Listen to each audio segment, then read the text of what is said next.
131200151 berasal dari Universitas Semarang, program studi psikologi. Di sini saya akan menerangkan tentang tipe kepemimpinan yang otoriter. Sebagai contoh, yaitu salah satu kasus tentang Kim Jong Un. Beliau adalah tipe kepemimpinan dengan kepemimpinan otoriter yang cukup dikenal di khalayak umum. Salah satu bukti kekejaman Kim Jong Un pernah dilaporkan membunuh 11 orang musisi yang dituduh melanggar UU pornografi di negara sosialitas itu.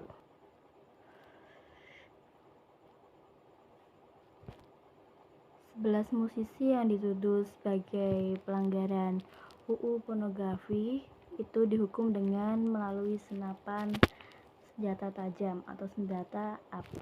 Selain itu, beliau juga mengeksekusi 11 tahanan tadi dengan salah satunya yaitu mesin senapan pesawat yang hingga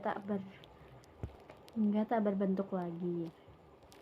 Dan video eksekusi tersebut juga tersebar di dunia maya seperti di YouTube dan sosial media lainnya. Salah satu seorang penonton yang menyebutnya itu hal yang sangat mengerikan karena mereka diikat sampai ujung senjata anti pesawat. Tubuh mereka hancur, berkeping-keping, hancur total. Darah dan serpihan terbang kemana-mana. Begitulah contoh kasus dengan tipe kepemimpinan otoriter.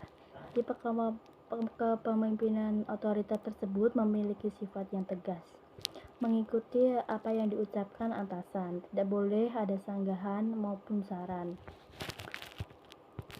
Itulah contoh kasus dari tipe kepemimpinan yang berasal dari salah satu tokoh yang terkenal yaitu Kim Jong Un yang berada di negara Korea Utara. Selanjutnya juga terdapat lagi gaya kepemimpinan yaitu laissez-faire. Laissez-faire ini terlihat kurang baik karena dalam kepemimpinan ini pemimpin sangat membebaskan bawahannya.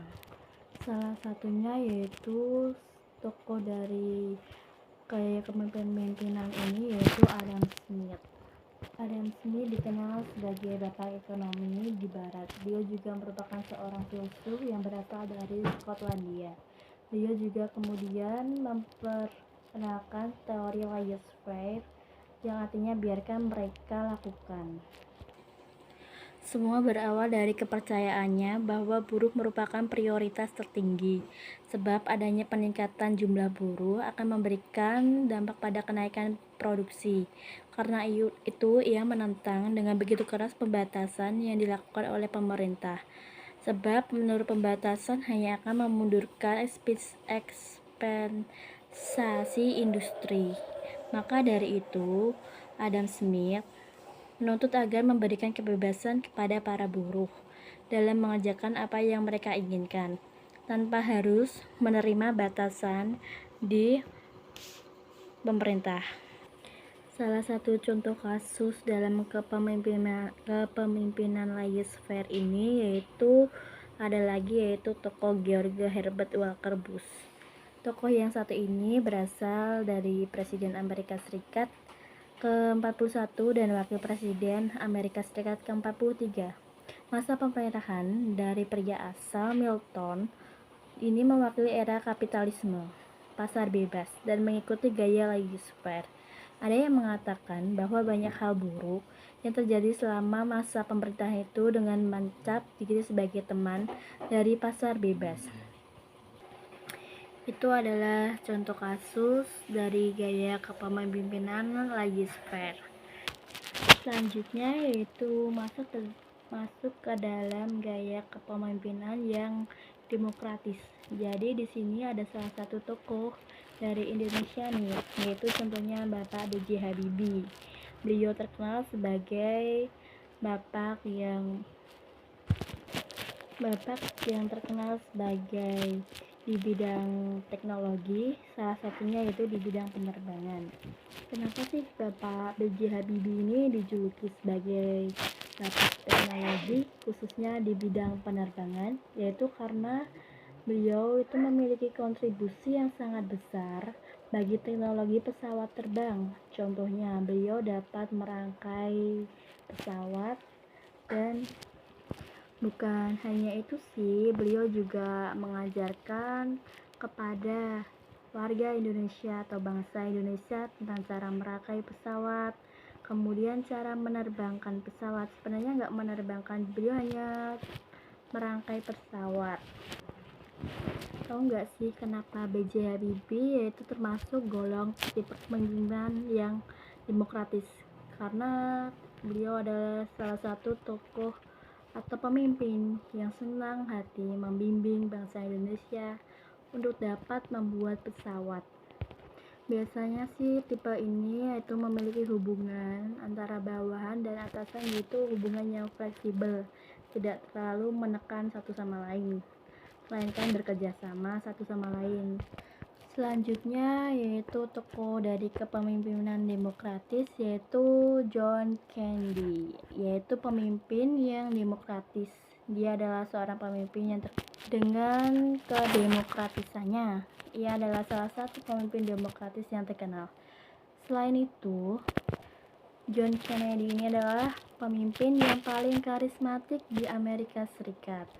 Salah satunya yaitu terlihat pada Perang Dunia Kedua. John Kennedy ini menjadi pemimpin dalam Perang Dunia Kedua. Dia adalah pemimpin, dan saat itu John yang terluka parah ini pada bagian punggungnya masih mampu memotivasi bawahannya untuk menyelamatkan dirinya, bahkan meminta bantuan. Tindakan ini akhirnya diapresiasi oleh Angkatan Laut dan Marinir Amerika Serikat. Beliau diapresiasi oleh Angkatan Laut dan Marinir Amerika Serikat karena dia memiliki tindakan kepahlawanan. Walaupun dia terluka, dia masih bisa memotivasi bawahannya untuk menyelamatkan diri. Itulah adalah salah satu dari contoh kasus tentang kepemimpinan yang demokratis. Salah satu contoh kasus dari teori kepemimpinan demokratis yaitu juga terdapat kasus contoh dari tokoh politikus, yaitu Mahatma Gandhi. Siapa sih yang gak terkenal dengan Mahatma Gandhi? Mahatma Gandhi yaitu seorang spiritual dan politikus yang berasal dari India. Kenapa pemimpin ini sangat demokratis? Karena ia adalah aktivis yang menggunakan perlawanan tanpa menggunakan senjata maupun kekerasan, tapi dia selalu mengutamakan aksi demokratis yaitu damai. Prinsip dari beliau yaitu Satyagraha, yang sering diterjemahkan sebagai jalan yang benar atau menuju kebenaran, yang telah menginspirasi berbagai generasi aktivis demokrasi dan anti rasisme seperti Martin Luther King dan Nelson Mandela. Selain itu, Mahatma Gandhi terkenal sebagai bapak kemerdekaan India karena ia sangat menjiwai perjuangan rakyat India dengan ajarannya, yaitu ajarannya damai dan demokratis.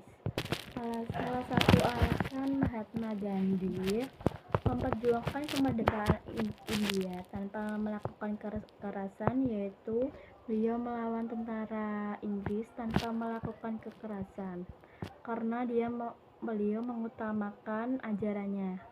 Ia menyerukan kepada seluruh umat manusia untuk menjunjung tinggi semangat tanpa kekerasan dalam setiap langkah kehidupannya. Disitulah Mahatma Gandhi terkenal sebagai orang yang demokratis.